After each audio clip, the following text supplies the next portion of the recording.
The fluorescent lights buzzed overhead like angry wasps, casting harsh shadows across the concrete walls of Training Facility Delta.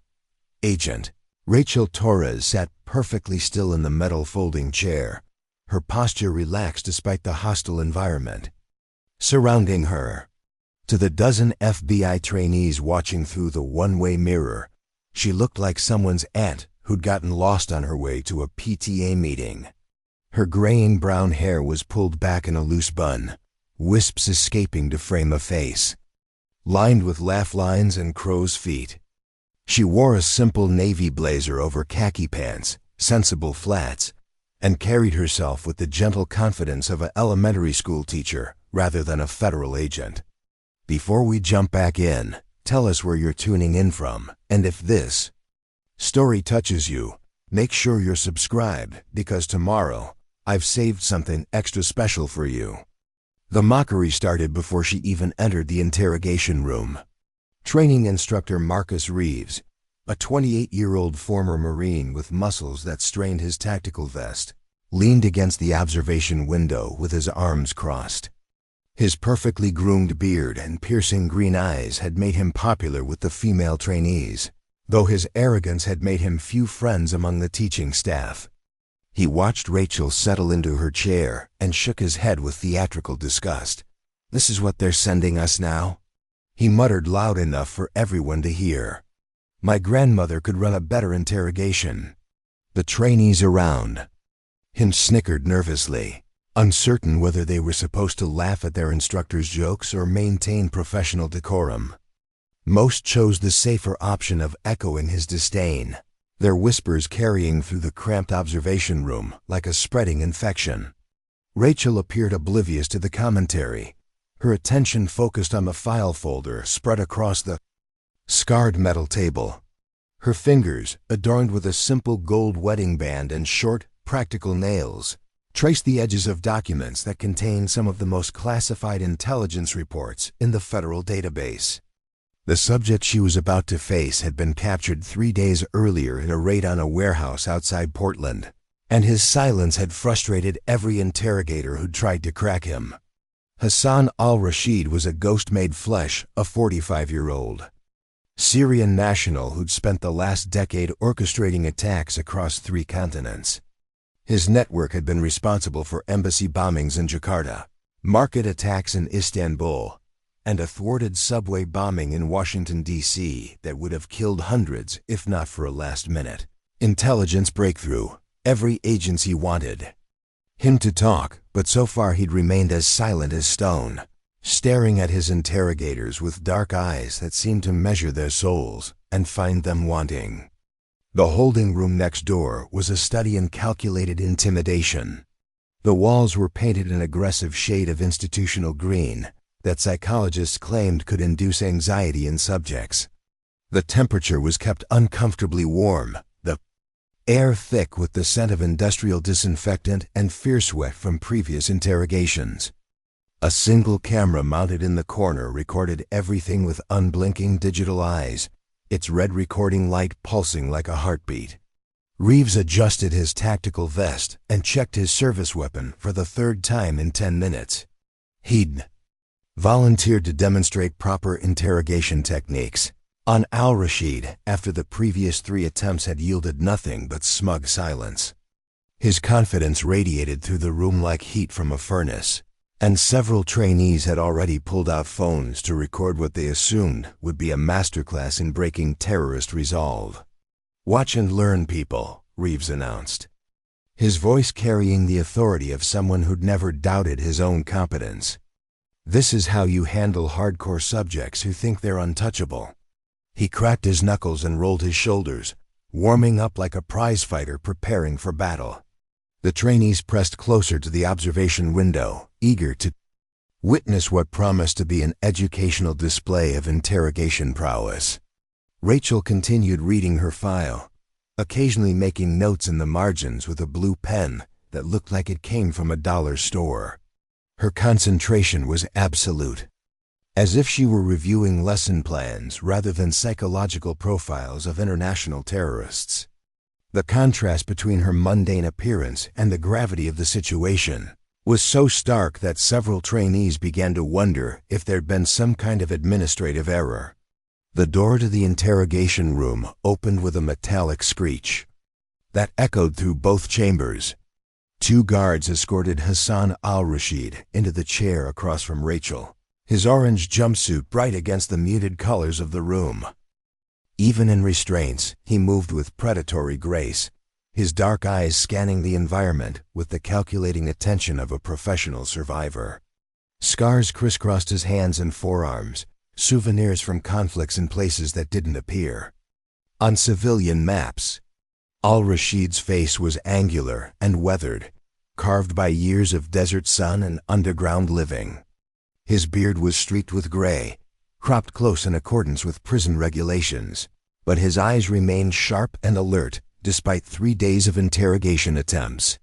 When he saw Rachel sitting across from him, something that might have been amusement flickered across his features before settling back into impassive stone.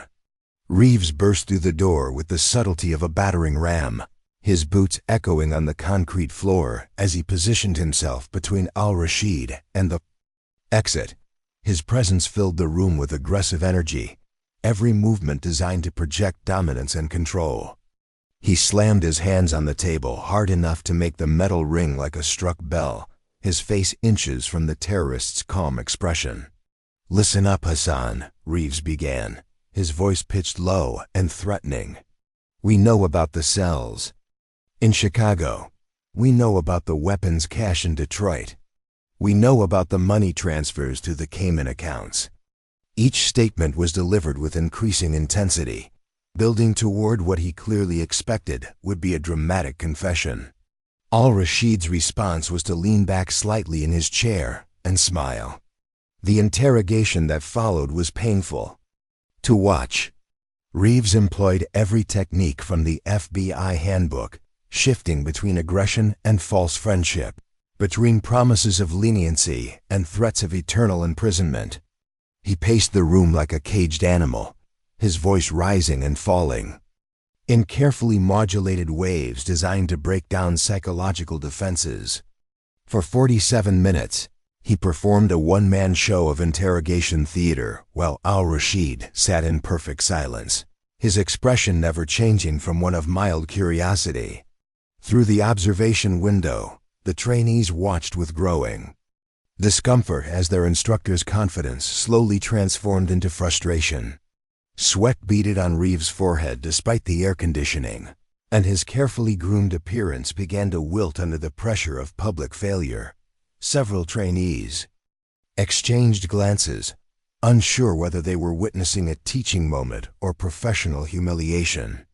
Rachel observed the entire performance with the same detached interest she might show while watching a nature documentary about predator-prey relationships. She took occasional notes, her pen scratching softly against paper in counterpoint to Reeves' increasingly desperate monologue. When al-Rashid's eyes met hers through the chaos, she offered the slightest nod of acknowledgement, one professional to another. The breaking point came when Reeves slammed his fist on the table hard enough to overturn Rachel's water bottle, sending a stream of liquid across her carefully organized files. The sound echoed through both rooms like a gunshot, and for a moment, everyone froze except Rachel, who calmly used her sleeve to dab moisture from the papers while never breaking eye contact with al-Rashid. "That's enough," she said quietly, her voice barely above a whisper, but somehow carrying more authority than all of Reeves' shouting. The instructor spun toward her, his face flushed with embarrassment and anger, clearly preparing to assert his dominance over what he perceived as interference from a desk jockey who'd never seen real action. "Excuse me?" Reeves snarled, his professional mask finally slipping to reveal the insecurity beneath. "This is my demonstration. You're here to observe, not participate." He stepped toward Rachel's chair, using his height and bulk to cast a shadow over her seated form. "Maybe they didn't explain the chain of command to you in whatever office you crawled out of." Rachel stood slowly, her movements deliberate and measured. At 5'4", she barely reached Reeves' shoulder, but something in her bearing made him take an unconscious step backward. The change in her demeanor was subtle but unmistakable, like watching a house cat reveal itself as a tiger. Her brown eyes, which had seemed so gentle moments before, now held depths that spoke of experiences Reeves couldn't begin to imagine. "My name is Rachel Torres," she said, her voice still soft but carrying undertones that made every person in both rooms lean forward to listen. "Preparing and narrating this story took us a lot of time, so if you are enjoying it, subscribe to our channel. It means a lot to us. Now back to the story. I've been conducting interrogations since before you learned to tie your boots, Marcus. I've sat across from war criminals in The Hague, cartel leaders in Mexico City, and terrorists in black sites that don't officially exist." She folded her hands in front of her, the gesture somehow more menacing than any weapon. "Would you like me to show you how it's actually done?" The observation room fell silent except for the hum of electronics and the whispered breathing of a dozen trainees, who suddenly realized they were witnessing something far more significant than a routine training exercise. Reeves' mouth opened and closed like a landed fish, his brain struggling to process the gap between Rachel's appearance and her words. Al-Rashid, for his part, straightened in his chair with the focused attention of a predator recognizing an apex competitor. "You have 5 minutes," Reeves finally managed, his voice stripped of its earlier confidence. He backed toward the wall, clearly hoping to salvage some dignity by framing his retreat as generous mentorship. "Show us what wisdom looks like." Rachel waited until Reeves had positioned himself in the corner before turning her full attention to Al-Rashid. The transformation was immediate and complete. Gone was the gentle teacher, replaced by someone who moved through the room like she owned it. She settled into the chair across from the terrorist with fluid grace, her entire bearing shifting to project competence and control without aggression or bluster. "Hassan al-Rashid," she began, pronouncing his name with perfect Arabic inflection. "Born in Damascus, 1979. Educated at the University of Cairo before the troubles started. Lost your wife Amira and daughter Yasmin in a coalition airstrike in 2003. Al-Rashid's carefully maintained composure flickered for just an instant at the mention of his family, a crack so brief that everyone except Rachel missed it entirely. She continued speaking in flawless Arabic, her voice taking on the cadence and rhythm of someone who'd learned the language not from textbooks, but from years of conversation with native speakers. Through the observation window, only 2 of the trainees understood her words, but everyone could see the effect they were having on their subject. Al-Rashid's breathing changed, becoming more controlled, more deliberate. His hands, which had remained perfectly still throughout Reeves' interrogation, now gripped the arms of his chair. "You don't know me," Al-Rashid replied in accented English, his first words since entering the facility. "You know only what files tell you, what computers say about dead people." But his voice lacked conviction, and his eyes never left Rachel's face as she continued to speak in his native language. Rachel smiled, the expression transforming her features from grandmotherly to predatory in the space of a heartbeat. She leaned forward slightly, not invading his space but closing the distance enough to make their conversation intimate, personal. When she spoke again, it was in perfect Damascene dialect, the specific accent of Al-Rashid's childhood neighborhood. "I know you wake up every morning thinking about Yasmin's laugh," she said, her voice gentle but relentless. "I know you keep a photograph of Amira hidden in your Quran, tucked between the verses about paradise and justice. I know you've been fighting for so long that you've forgotten what you were fighting for, that revenge has become such a habit you don't remember what peace feels like." The effect was electric. Al-Rashid's carefully constructed walls began to crumble as Rachel spoke about things no intelligence file could contain, details that could only come from someone who'd walked similar paths through similar darkness. She described the weight of loss that made every sunrise feel like betrayal, the way grief transformed into anger because rage was easier to carry than sorrow. In Fallujah, Rachel continued, switching back to English but maintaining the intimate tone, I held a child who looked like your Yasmin. Same dark eyes, same serious expression. She died while I was trying to get her to safety, and for 3 years I blamed everyone except the people who were actually responsible. She paused, letting silence fill the space between them. The ones giving orders from comfortable offices while we bled in the streets. Al-Rashid's breathing had become audible now. Quick, shallow gasps that spoke of a man fighting internal battles more vicious than any external conflict. His hands trembled slightly as memories he'd tried to bury began clawing their way back to the surface.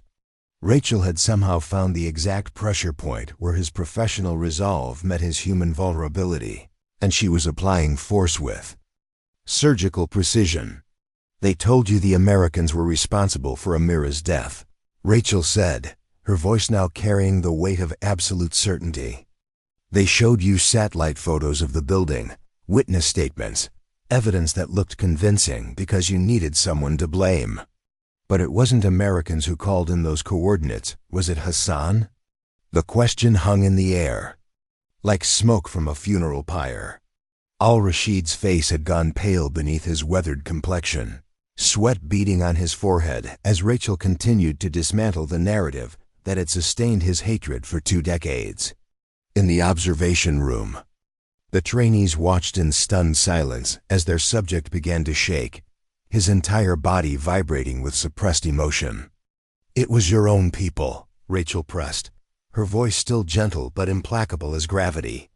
Your handlers in Damascus who decided your family was acceptable collateral damage, who sacrificed your wife and daughter to make you into the perfect weapon, someone with nothing left to lose and everything to hate. The sound that emerged from Al-Rashid's throat was barely human. Part sob and part scream, the cry of a man watching his entire worldview collapse in real time. His hands flew to his face as 20 years of carefully maintained lies finally cracked under the weight of truth. Rachel had done something that 47 minutes of traditional interrogation couldn't accomplish. She'd reminded him that he was human. The warehouse in Detroit, Al-Rashid whispered through his fingers, his voice broken and defeated. 3 blocks from the elementary school. The timer is set for tomorrow morning, 8:15. The words came out in a rush now, as if holding them back was physically painful. Chemical dispersal system, military grade. Enough to kill everyone. In a 6-block radius. Rachel nodded calmly and signaled to the observation window. Within seconds, federal agents were mobilizing, phones were ringing, and emergency protocols were being activated. The warehouse would be found and cleared. Hundreds of innocent lives saved, and a terrorist network would be rolled up before they could strike again.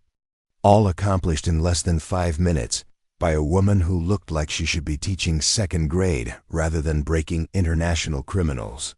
In the aftermath, as Al-Rashid was led away still sobbing, and Reeves stood speechless in the corner, Rachel began collecting her files with the same methodical care she'd shown at the beginning.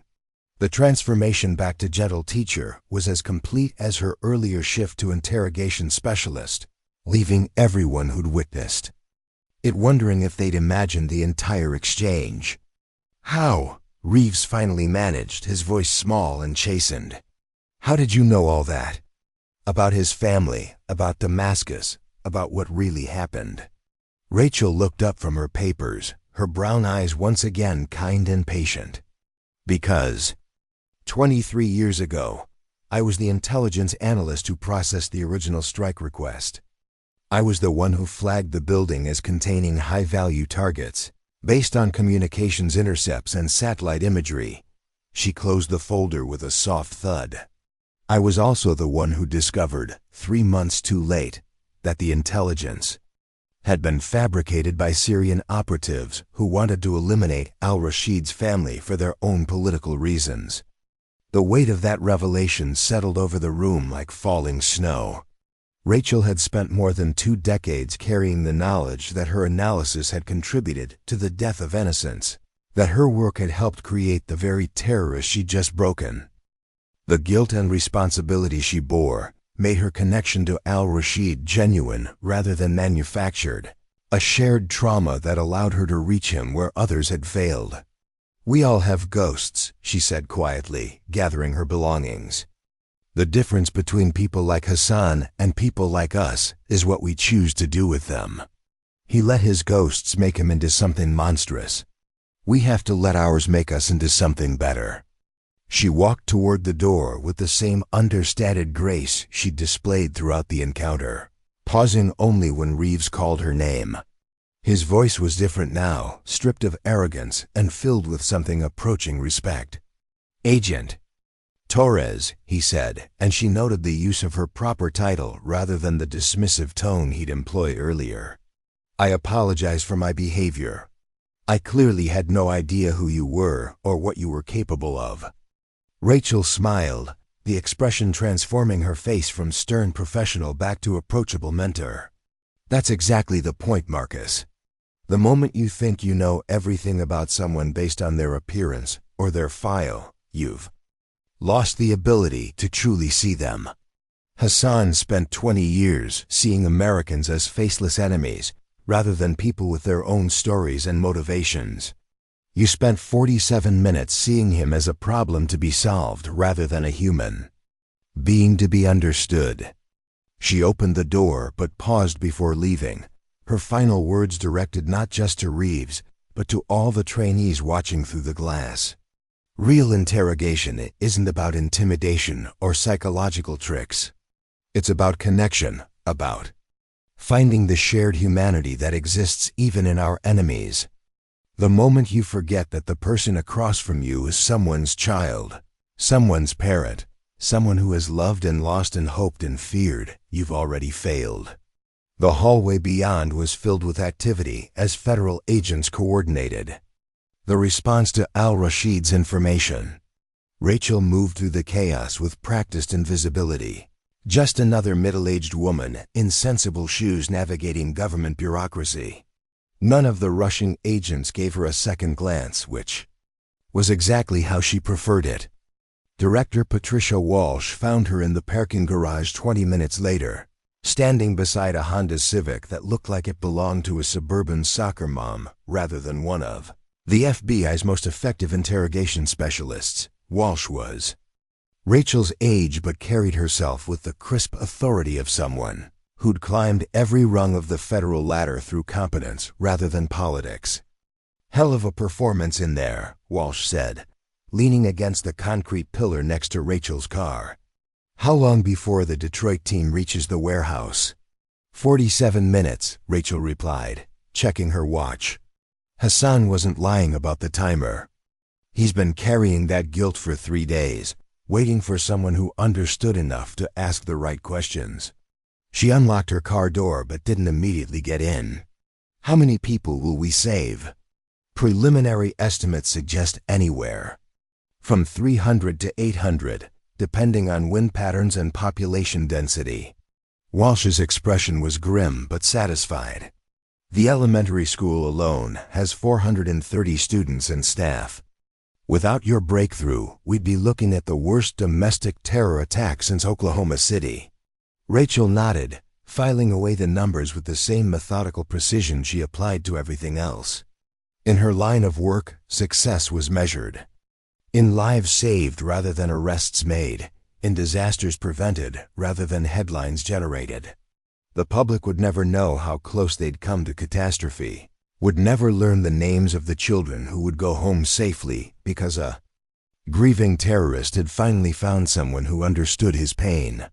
"The trainees learned something today," Walsh continued. "Reeves has been requesting reassignment to field work for months, convinced he was too good for teaching. After today, I suspect he'll have a new appreciation for the complexities of human psychology." "He's not a bad agent," Rachel said, surprising Walsh with her generosity. "He's just young and convinced that strength means being the loudest person in the room. Give him a few more years and some experience with real consequences, and he might develop actual wisdom." Walsh smiled at that, remembering her own journey from aggressive young agent to seasoned professional. What about you? Ready for the next assignment? There's a situation developing in Miami that could use your particular expertise. Rachel considered the offer while watching federal agents stream out of the building, their urgent movements speaking of operations already in motion. Somewhere in Detroit, bomb disposal experts were racing against time to defuse Hassan's device. Somewhere else, other analysts were poring over intelligence reports, looking for patterns that might prevent the next attack. The work never ended. The vigilance never ceased. "Give me a week," she finally said. "I promised my grandson I'd attend his science fair next Tuesday. He's been working on a volcano project for months, and he's convinced it's going to win first prize." Her smile was genuine, brightening her features in a way that made her look years younger. After everything we see in this job, it's important to remember that the world also contains 8-year-olds who get excited about baking soda explosions. Walsh laughed, recognizing the truth in that statement. They'd both seen enough darkness to appreciate the light when it appeared. Both learned that sanity required maintaining connections to the normal world that existed beyond classified briefings and terrorist threats. Rachel's ability to compartmentalize her professional life while remaining genuinely present for her family was part of what made her so effective at her job. As Rachel drove out of the parking garage, her phone buzzed with a text message from her daughter-in-law. "Tommy asked if Grandma Rachel is really a superhero, like you said. How should I answer?" Rachel smiled as she typed back her response. "Tell him grandmothers have lots of different kinds of superpowers, and sometimes the most important ones are the ones nobody sees." The city streets rolled past her windows, filled with people going about their daily lives completely unaware of how close they'd come to tragedy. Children played in parks, couples walked hand in hand, elderly men fed pigeons from park benches. All of them safe because a broken terrorist had finally found someone who understood that hatred was just grief wearing a disguise. Rachel Torres had spent her career learning that the most dangerous people in the world weren't monsters but humans who'd been twisted by circumstances beyond their control. Hassan al-Rashid had become a terrorist not because he was inherently evil, but because those he trusted had weaponized his love for his family, turning his natural desire to protect into a compulsion to destroy. The real skill in her profession wasn't intimidation or psychological manipulation. It was the ability to see past the anger and fear to the wounded person underneath, to recognize that even the most hardened criminals were still carrying the hopes and dreams of who they'd been before the world broke them. Once you could see that person, you could reach them. Once you could reach them, you could save everyone. Tomorrow there would be another case, another desperate situation requiring her particular combination of empathy and expertise. But tonight she would go home to her quiet house, help her grandson with his homework, and perhaps call her own daughter to remind her how proud she was of the woman she'd become. The balance between darkness and light, between duty and family, between the necessary work of protecting society and the equally necessary work of remaining human. The traffic light ahead turned green, and Rachel Torres drove toward home, carrying with her the satisfaction of another day's work well done and the knowledge that somewhere in Detroit, hundreds of families would wake up tomorrow morning completely unaware that they owed their lives to a conversation between two people who understood the weight of loss and the possibility of redemption. The warehouse stood like a concrete monument to industrial decay, its weathered walls bearing the scars of decades of neglect in Detroit's Rust Belt landscape. Special Agent David Chun pressed his earpiece closer as his team surrounded the building, their tactical gear stark black against the gray morning sky. Through the crackling radio static, he could hear the controlled urgency in his handler's voice as she relayed intelligence that had arrived just 2 hours earlier from an interrogation facility 3 states away. Timer confirmation received. came the voice of Agent Martinez from the command vehicle parked 3 blocks away. Subject indicates detonation sequence initiates at 8:15 local time. Current time is 7:42. Repeat, you have 33 minutes to locate and neutralize the device. The weight of those words settled over the team like a shroud, each member calculating the mathematics of life and death that would play out over the next half hour. Chun had been with the Bureau's Explosive Ordnance Disposal Unit for 11 years, long enough to know that 33 minutes was simultaneously an eternity, and no time at all when dealing with sophisticated chemical dispersal systems. His hands moved with practiced efficiency as he checked his equipment one final time, the familiar weight of his gear providing comfort in the face of uncertainty. Behind him, the evacuation zone extended in a perfect circle encompassing 6 city blocks, though everyone knew that chemical weapons rarely respected theoretical boundaries. The elementary school sat directly in the potential impact zone, its cheerful yellow brick facade and playground equipment creating a grotesque contrast with the military operation unfolding around it. 312 children and staff had been evacuated to a community center 5 miles away, their confused faces and frightened questions serving as a constant reminder of what failure would mean. Chun had seen the photos during the briefing, row after row of young faces that would haunt his dreams if he couldn't complete his mission in time. Lieutenant Colonel Sarah Brennan watched the operation unfold from the mobile command center, her attention divided between the tactical displays showing her team's positions and the psychological profile of Hassan al-Rashid that had been transmitted from the interrogation facility. 23 years of military service had taught her to read between the lines of intelligence reports, and what she saw in this particular file made her stomach clench with familiar dread. The man who had planted this device was no amateur terrorist motivated by religious extremism or political ideology. Al-Rashid was a professional, someone who understood the psychological impact of targeting schools and civilian populations. His previous attacks had demonstrated a horrifying attention to detail, devices that were not only lethal but designed to cause maximum psychological trauma to survivors and first responders. The fact that he had broken under interrogation after days of silence suggested either extreme duress or a fundamental shift in his mental state. Command to Eagle 1, Brennan spoke into her headset using Chun's tactical call sign. Psychological profile indicates subject has extensive experience with delayed detonation systems and anti-tamper mechanisms. Recommend extreme caution with any electronic components. The words felt inadequate given the stakes, but protocol demanded that she provide her team with every advantage that intelligence could offer. Chun's response crackled through the communication system as he approached the warehouse's main entrance. Copy that, command. Beginning exterior survey now.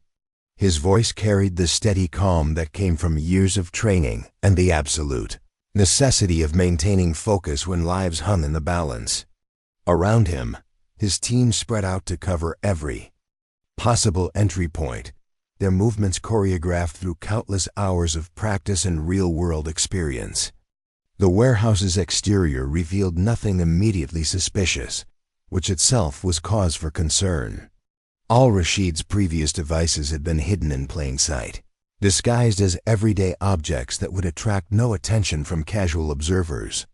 Chun's trained eyes scanned for anomalies, anything that might indicate the presence of chemical storage tanks or dispersal mechanisms.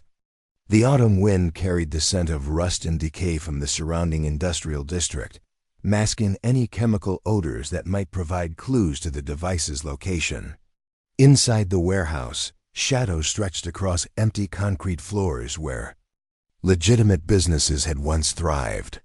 The building's history was written in the stains and scars left by decades of manufacturing, from automotive parts in the 50s to electronic assembly in the 80s before globalization had rendered Detroit's industrial infrastructure obsolete. Now it served as the perfect location for someone who wanted to hide something in plain sight, another forgotten building in a city full of abandoned dreams. Chun's team moved through the space with methodical precision, their detection equipment sweeping for chemical signatures, electronic emissions, and structural anomalies that might indicate hidden compartments. The warehouse was larger than it appeared from outside, its interior divided into sections by concrete pillars and steel support beams that created perfect hiding spots for someone with al-Rashid's expertise. Agent Rebecca Torres, no relation to the Rachel Torres who had broken al-Rashid's silence, led the team's chemical detection unit. Her specialized equipment could identify trace amounts of biological and chemical agents at concentrations that would be undetectable to human senses. As she moved through the warehouse, her instruments remained frustratingly silent, showing only the background radiation and chemical signatures common to any industrial building. "Command, this is Chem 1, Torres reported through her radio. Initial sweep of the main floor showing negative for chemical agents, moving to secondary areas. The disappointment in her voice was carefully controlled, but Brennan could hear it nonetheless. With 27 minutes remaining on al-Rashid's timeline, every negative result brought them closer to the possibility that they were searching in the wrong location entirely. The basement revealed itself through a concealed entrance hidden beneath a hydraulic lift that hadn't been used in years. Chun's tactical light pierced the darkness as he descended concrete steps that seemed to lead directly into the Earth's core. The air grew colder with each step, carrying odors that had nothing to do with industrial decay and everything to do with recent human activity. Chun's radio crackled with static as the concrete and steel above interfered with the signal. "Command, Eagle 1 descending to basement level. Signal strength degraded. Will report when sweep complete." The words echoed in the confined space, coming back to him distorted and strange, as if the building itself was mocking his efforts to save the lives that hung in the balance above. The basement was a maze of mechanical rooms and storage areas, each one a potential hiding spot for a device designed to kill hundreds of innocent people. Chun's detection equipment began showing positive readings for electronic activity, indicating the presence of active circuits somewhere in the maze of concrete and steel. The readings grew stronger as he moved toward the building's northeast corner, his pulse quickening despite years of training designed to maintain emotional control under pressure. Torres followed close behind, her chemical sensors finally beginning to register trace amounts of organic compounds that didn't belong in an abandoned warehouse. The readings were faint but consistent, suggesting a large quantity of material stored somewhere nearby. The combination of electronic and chemical signatures created a picture that matched al-Rashid's previous attacks, devices that relied on sophisticated timing mechanisms to disperse their deadly payloads with maximum efficiency. In a mechanical room behind a steel door marked with warnings about electrical hazards, they found al-Rashid's masterpiece. The device was larger than anything in the terrorists' previous attacks, a complex arrangement of chemical tanks, dispersal nozzles, and electronic controls that spoke to months of careful planning and preparation.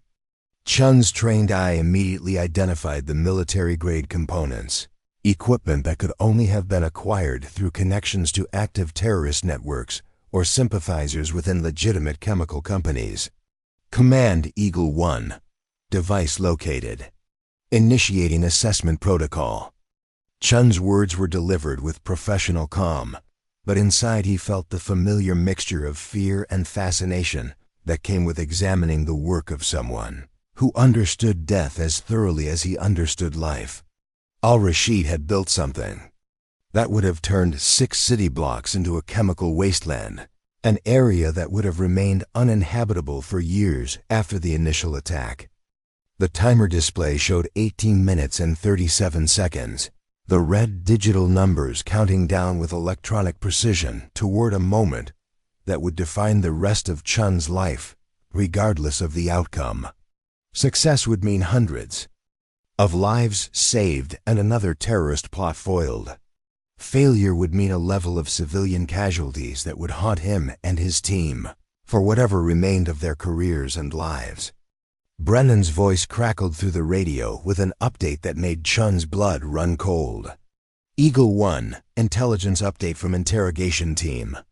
Subject indicates device equipped with anti-tamper mechanisms designed to trigger immediate detonation if improperly accessed. Repeat, device is protected against standard disarmament protocols.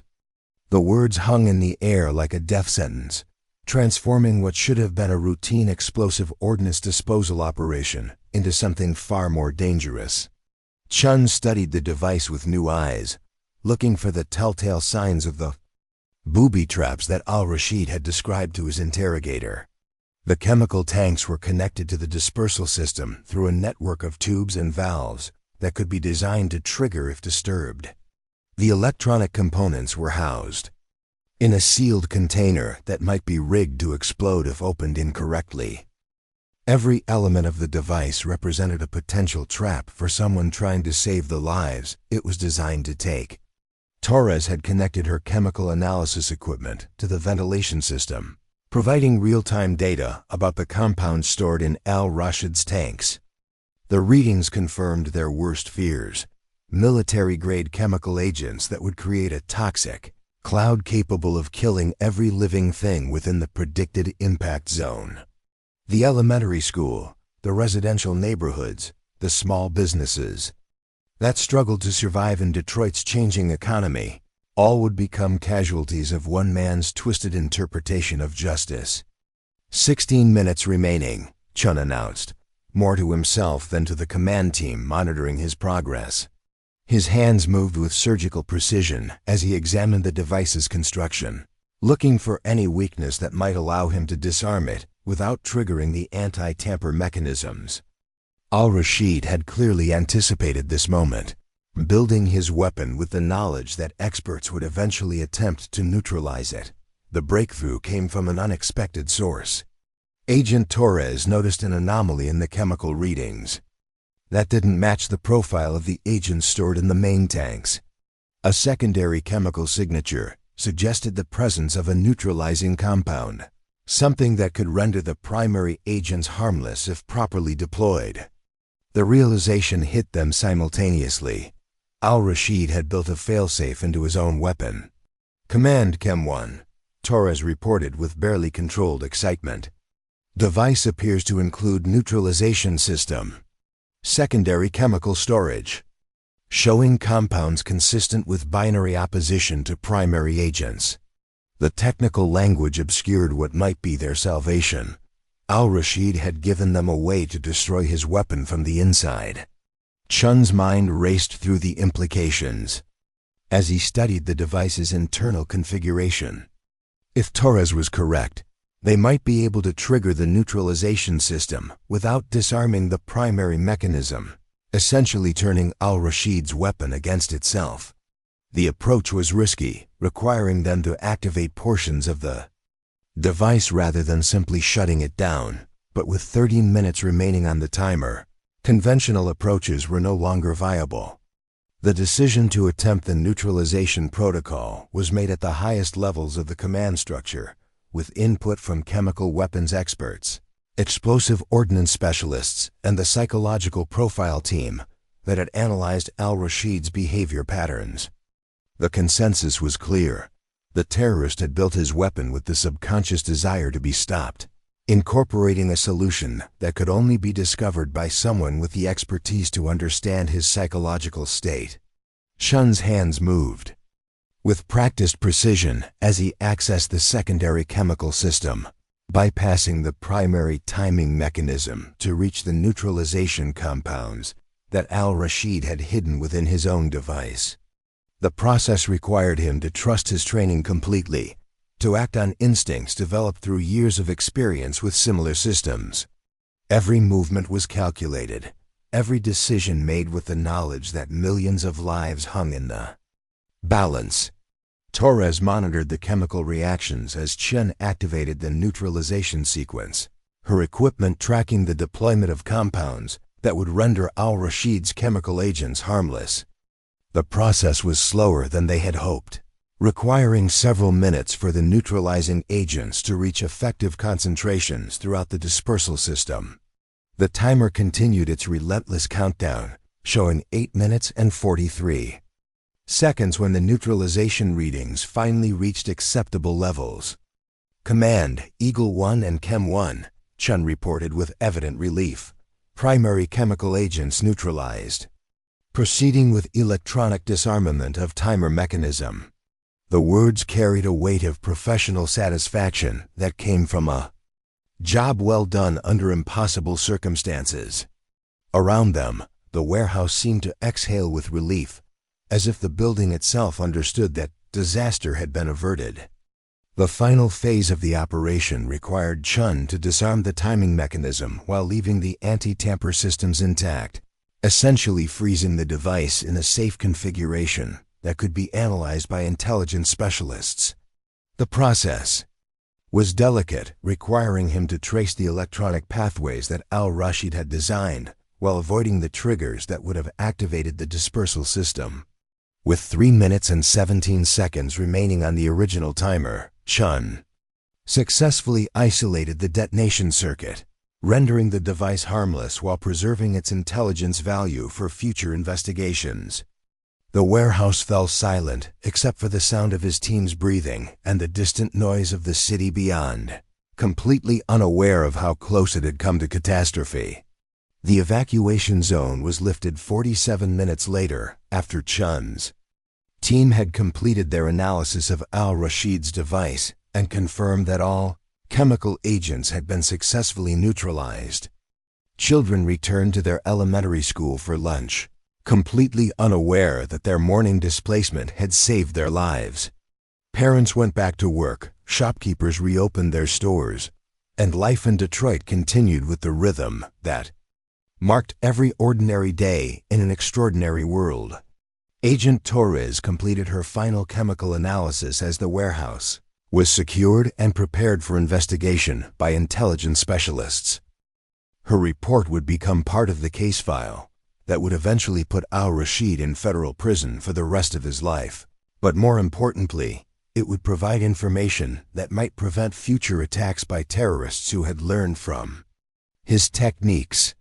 Chun emerged from the warehouse into afternoon sunlight that seemed impossibly bright after hours in the concrete maze below.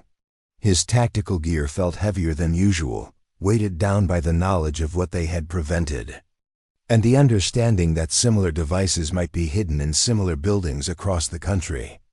The war against terrorism was fought one warehouse at a time, one device at a time, one moment of courage at a time.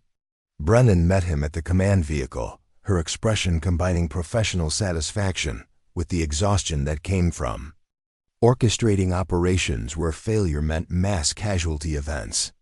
They had worked together on dozens of similar cases, but each successful outcome felt like a small miracle, a moment when training and expertise had proved sufficient to overcome hatred and destructive intent.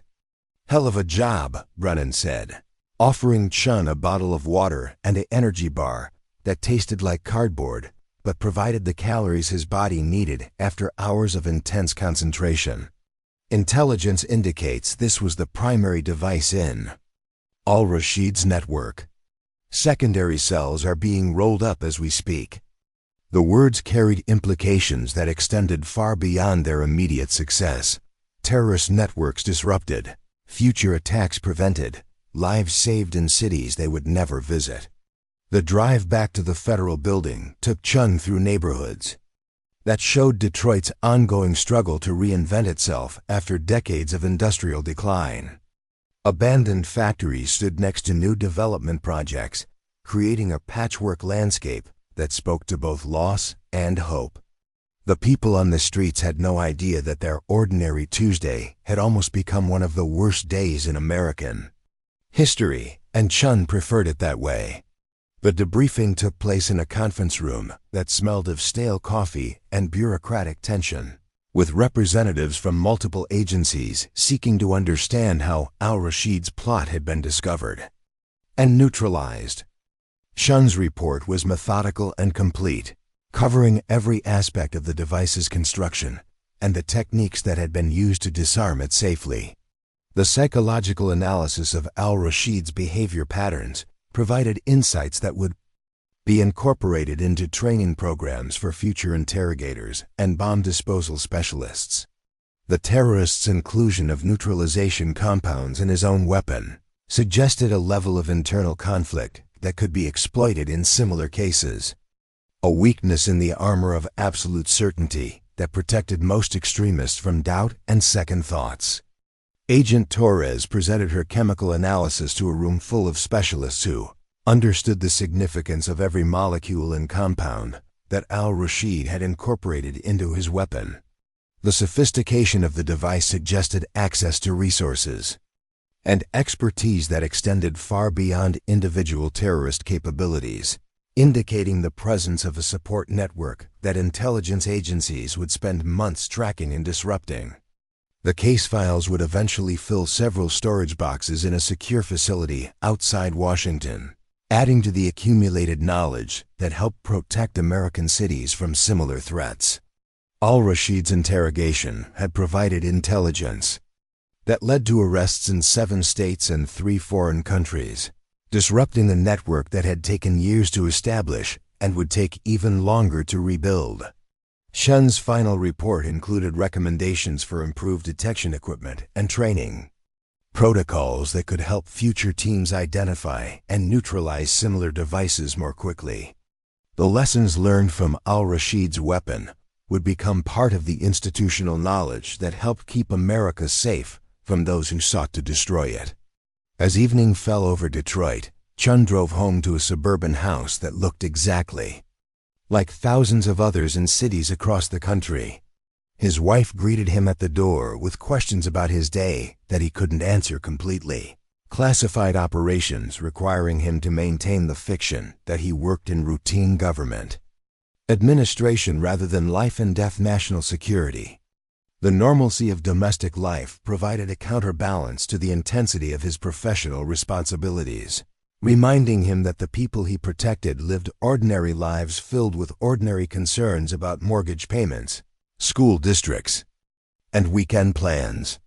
His daughter's homework required his attention, her questions about fractions and spelling tests creating a mental space that had nothing to do with chemical weapons or terrorist plots. Later that evening, Chun received a secure communication from the interrogation facility where Rachel Torres had broken al-Rashid's silence. The message was brief but significant. The terrorist had provided additional intelligence about weapon caches and safe houses that would keep investigation teams busy for months.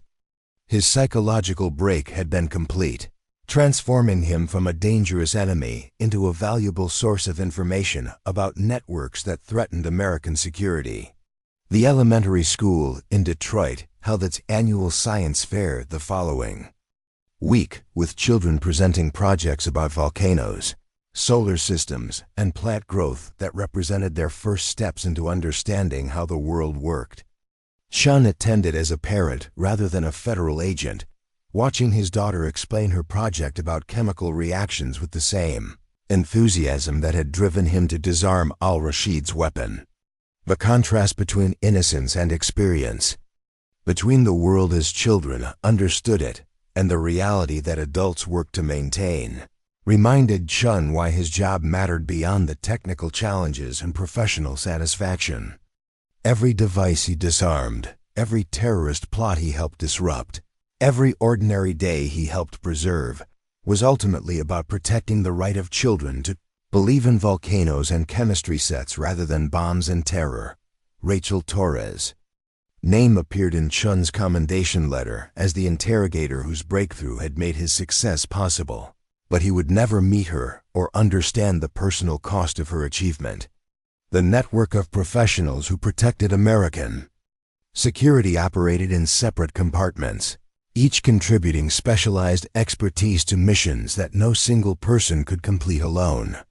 The warehouse in Detroit was eventually demolished as part of an urban renewal project, its significance known only to a handful of people with security clearances that would expire long before the classified records became available to historians. The children at the nearby elementary school never learned how close they had come to disaster, never knew that their lives had been saved by the combined efforts of dozens of professionals working with equipment and techniques that existed specifically to protect them. Al-Rashid's trial would take place in a federal courthouse with security measures that turned legal proceedings into military operations. But his most important contribution to American security had already been made in an interrogation room, where a middle-aged woman had reminded him that hatred was just another form of grief. The intelligence he provided would prevent attacks that might otherwise have succeeded, saving lives in cities he would never see again. Agent Torres transferred to the CDC's Biodefense Division 6 months later, her expertise in chemical weapons detection proving valuable in preparing for threats that might emerge from laboratory accidents or deliberate attacks using biological agents. Her report on al-Rashid's neutralization system became required reading for specialists who needed to understand how terrorists thought about their own weapons. Chun continued his work with the Explosive Ordnance Disposal Unit, applying lessons learned from the Detroit warehouse to cases that would never make national news, but were equally important to the communities they served. Each device he examined taught him something new about the minds of people who chose destruction over creation, hatred over hope. The ordinary heroism of professionals who chose public service over personal gain, who risked their lives to protect. Strangers who maintained their humanity while confronting the worst impulses of human nature, continued in federal buildings and military installations across the country. Their work was measured not in headlines or recognition, but in the silent continuance of normal life, in the preservation of a society where children could attend school without fear and parents could send them there without doubt. Detroit's industrial landscape continued its slow transformation, abandoned warehouses giving way to new development projects that spoke to the city's determination to build something better from the ruins of its past.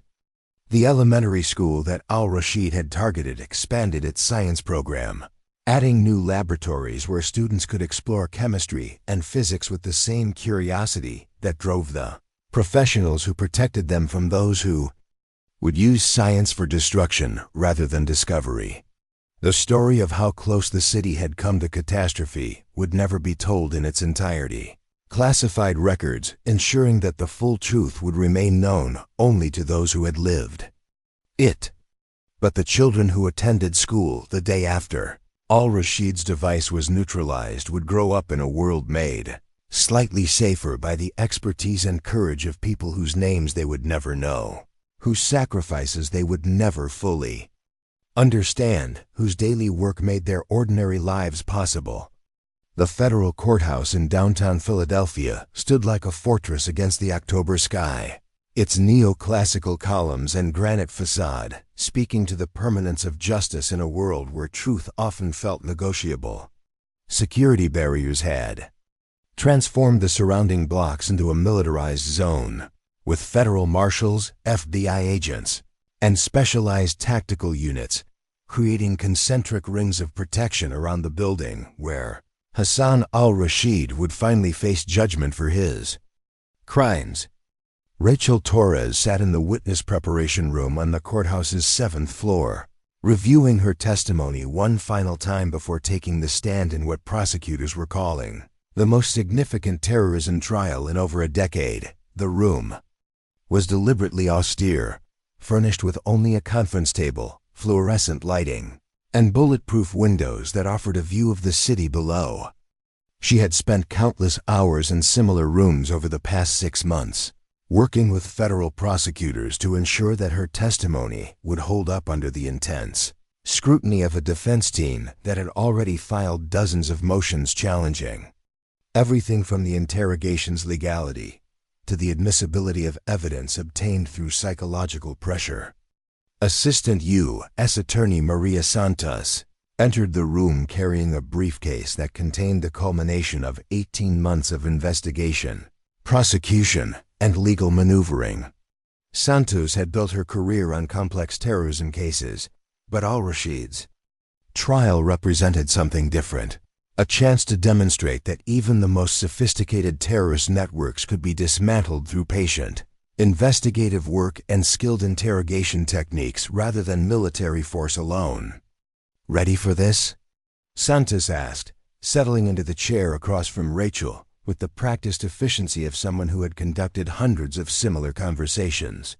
Her dark suit and professional demeanor masked the exhaustion that came from preparing a case where the stakes extended far beyond the courtroom into questions of national security and international terrorism policy.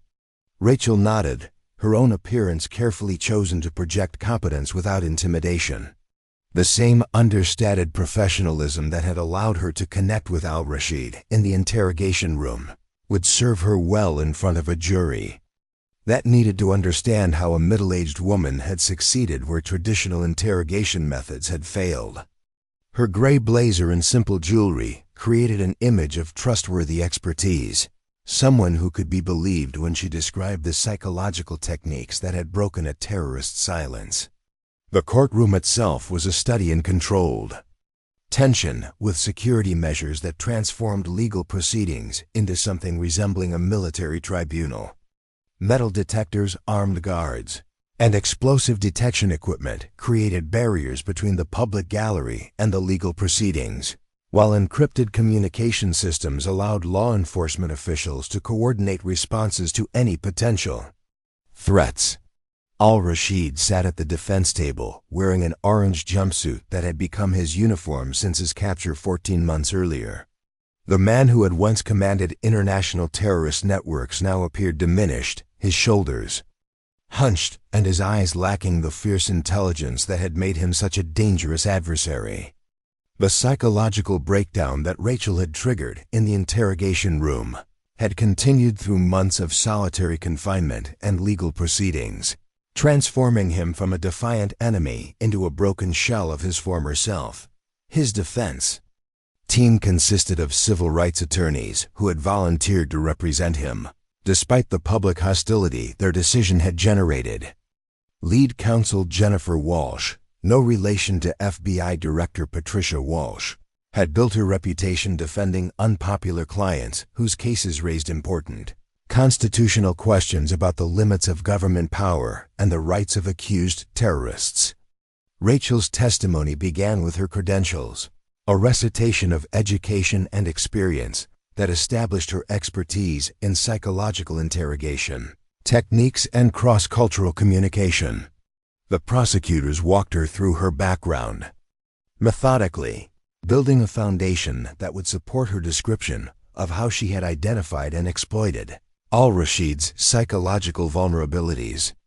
"Agent Torres," Santos began, using Rachel's formal title rather than the more casual address they had used in preparation sessions. "Can you describe your approach to the interrogation of Hassan al-Rashid on the morning of September 15th? The question was deliberately broad, allowing Rachel to establish the context and methodology that had led to her breakthrough. Rachel's voice was steady and professional as she described the scene in the interrogation room, the presence of the overconfident instructor, and the atmosphere of skepticism that had greeted her arrival. She explained how traditional interrogation techniques had failed because they had treated al-Rashid as a generic terrorist rather than a specific individual, whose motivations were rooted in personal tragedy rather than abstract ideology. The defense attorney's objections came frequently during the early stages of Rachel's testimony, challenging the admissibility of evidence obtained through what Walsh characterized as psychological manipulation and emotional coercion. Judge Catherine Morrison ruled on each objection with careful consideration of precedents that balanced law enforcement needs against constitutional protections for accused criminals. Rachel's description of al-Rashid's family history drew visible reactions from the jury. 12 citizens who struggled to reconcile their natural sympathy for a father's loss with their understanding of his subsequent actions. The story of Amira and Yasmin al-Rashid, innocent victims of a conflict they had never chosen, created the emotional context that explained how grief had been weaponized into hatred. The key to understanding Mr. al-Rashid's psychology, Rachel testified, was recognizing that his terrorist activities were fundamentally acts of grief rather than religious or political extremism. He had been manipulated by handlers who understood that a man with nothing left to lose could be molded into a perfect weapon against targets that had no connection to his actual loss. Defense attorney Walsh's cross-examination focused on the ethical implications of Rachel's techniques, questioning whether the use of psychological pressure to exploit personal trauma constituted a form of torture that violated both domestic and international law. The questions were designed to raise doubts about the admissibility of al-Rashid's confession and the intelligence it had provided to law enforcement agencies. Agent Torres, Walsh began, her voice carrying the controlled aggression that marked skilled cross-examination. You deliberately used information about Mr. al-Rashid's deceased family members to cause him emotional distress, did you not? The question was phrased to make Rachel's professional techniques sound like deliberate cruelty rather than specialized expertise. Rachel's response was measured and direct, acknowledging the emotional impact of her approach while placing it in the context of legitimate law enforcement objectives. I used accurate information about Mr. al-Rashid's personal history to establish a connection that allowed him to see me as someone who understood his experience rather than simply an adversary to be defeated. The emotional response was a consequence of that connection, not the objective of the interrogation. The technical details of al-Rashid's Detroit device were presented through expert testimony from Agent Chun and his bomb disposal team, creating a stark picture of the mass casualty event that Rachel's interrogation had prevented. Photographs of the chemical storage tanks, dispersal mechanisms, and timing devices provided visual evidence of the threat that had been neutralized through intelligence obtained during her 5-minute conversation with the terrorist. Chun's testimony about the device's sophistication and anti-tamper mechanisms demonstrated the level of planning and expertise that al-Rashid had brought to his terrorist activities. The jury learned about the elementary school that had been evacuated, the residential neighborhoods that would have been contaminated, and the hundreds of lives that had been saved through the combined efforts of interrogation specialists and bomb disposal experts. The prosecution's case included evidence obtained from the intelligence that al-Rashid had provided after his psychological breakdown, leading to arrests and convictions of terrorist collaborators in multiple states and foreign countries. Financial records, communication intercepts, and surveillance footage created a comprehensive picture of the network that had supported his operations and planned future attacks against American civilians. Dr. Elizabeth Morrison, a psychiatrist who had evaluated al-Rashid during his pretrial detention, testified about his mental state and the psychological factors that had made him susceptible to both terrorist recruitment and eventual cooperation with law enforcement. Her analysis provided clinical context for Rachel's intuitive understanding of how personal trauma could be transformed into political violence. Mr. al-Rashid presents as an individual whose terrorist activities were primarily motivated by unresolved grief and a desire for revenge against what he perceived as the parties responsible for his family's death. Dr. Morrison explained to the jury, his cooperation with law enforcement appears to have resulted from a psychological breakthrough that allowed him to recognize the disconnect between his actual loss and his subsequent actions.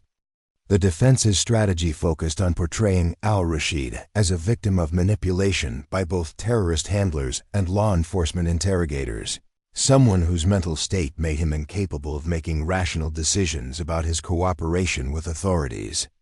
Walsh argued that his confession had been obtained through psychological coercion that violated his constitutional rights and international standards for the treatment of prisoners. Character witnesses called by the defense painted a picture of al-Rashid's life before his family's death, describing a devoted husband and father whose transformation into a terrorist had been driven by circumstances beyond his control. Former colleagues from his engineering career testified about his professional competence and personal integrity. Creating sympathy for the man he had been before grief and manipulation had destroyed his moral compass. The prosecution's rebuttal focused on the choices that al-Rashid had made in response to his trauma, contrasting his decision to embrace terrorism with the alternatives that had been available to him. Santos argued that personal tragedy, however profound, could never justify the deliberate targeting of innocent civilians who bore no responsibility for his family's death. Rachel's final testimony addressed the broader implications of the case for national security and law enforcement's ability to prevent terrorist attacks through sophisticated interrogation techniques. She explained how the intelligence obtained from al-Rashid had been used to disrupt terrorist networks and prevent attacks that might otherwise have succeeded, saving lives in ways that would never be fully quantified or publicly acknowledged. The jury's deliberation lasted 4 days, reflecting the complexity of the legal and moral questions raised by al-Rashid's case. The 12 citizens chosen to determine his fate struggled with the tension between sympathy for his personal tragedy and recognition of the threat he had posed to innocent people who had never been part of the conflict that had destroyed his family. The verdict was guilty on all counts, including conspiracy to commit terrorism, weapons of mass destruction charges, and multiple counts of attempted murder for each potential victim of his planned attack. Judge Morrison's sentencing hearing took place 2 weeks later, with impact statements from potential victims and their families, creating an emotional counterpoint to the clinical presentation of evidence that had dominated the trial. Al-Rashid's own statement to the court was brief and filled with expressions of remorse that seemed genuine despite the magnitude of his crimes. He spoke about his wife and daughter, about the grief that had consumed his judgment, and about his gratitude to Agent Torres for helping him remember who he'd been before hatred had taken control of his life. The life sentence without possibility of parole was expected, given the severity of his crimes and the potential consequences of his planned attack. But Judge Morrison's comments during sentencing acknowledged the complexity of his case and the role that personal trauma had played in his transformation from victim to perpetrator. Rachel left the courthouse through a secure exit that avoided the media presence that had surrounded the trial, her role in the case already fading from public attention as the focus shifted to broader questions about terrorism, security, and the balance between civil liberties and public safety. Her next assignment would take her to another interrogation room, another suspect whose psychology would require careful analysis and patient work to understand. The elementary school in Detroit had returned to normal operations months earlier, its students and staff unaware of how close they had come to tragedy. The playground equipment had been repainted, new security measures had been installed, and life had continued with the resilience that marked communities that refused to be defined by threats they had never known existed. Agent Chun continued his work with the Explosive Ordnance Disposal Unit, applying lessons learned from al-Rashid's device to new cases that tested the boundaries of his expertise and courage. The techniques he had developed for neutralizing chemical weapons became part of training programs that prepared other specialists for threats that seemed to grow more sophisticated with each passing year. The warehouse in Detroit had been demolished and replaced with a community health center that served the surrounding neighborhood with medical and social services. The building's history was known only to a handful of people whose security clearances would expire long before the classified records became available to researchers and historians. Dr. Morrison's psychiatric evaluation of al-Rashid became part of the academic literature on terrorism and psychological manipulation, contributing to understanding of how personal trauma could be weaponized by extremist organizations seeking to recruit operatives with nothing left to lose. Her research informed training programs for law enforcement and intelligence agencies that needed to understand the psychology of terrorism to combat it effectively. The ripple effects of Rachel's interrogation continued to spread through intelligence networks and law enforcement agencies, providing information that prevented attacks and disrupted terrorist operations in ways that would never be fully documented or publicly acknowledged. The intelligence community's successes were measured in disasters that never happened, in lives saved through work that remained invisible to the people it protected. Rachel's reputation within the federal law enforcement community grew quietly, her techniques studied and adapted by other interrogation specialists who faced similar challenges in breaking the silence of suspects whose psychology defied conventional approaches. Her training seminars became required attendance for agents whose work brought them into contact with international terrorism cases. The balance between personal life and professional duty continued to challenge Rachel as her expertise made her increasingly valuable to cases that required her specialized skills.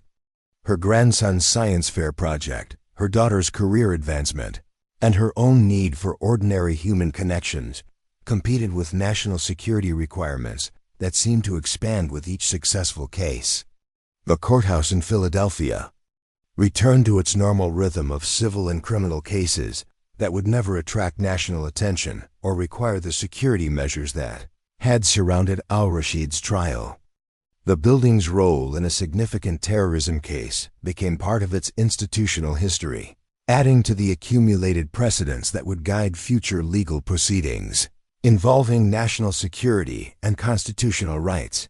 The story of how a simple woman had broken a terrorist's silence in 5 minutes would be told in law enforcement training academies and intelligence analysis courses, though the classified details would never be revealed to the public whose safety had been protected. By her work, the legend would grow and change in the telling, but the essential truth would remain that understanding human psychology was often more powerful than any weapon in the arsenal of those who protected society from its enemies. Up next, you've got 2 more standout stories right on your screen. If this one hit the mark, you won't want to pass these up. Just click and check them out.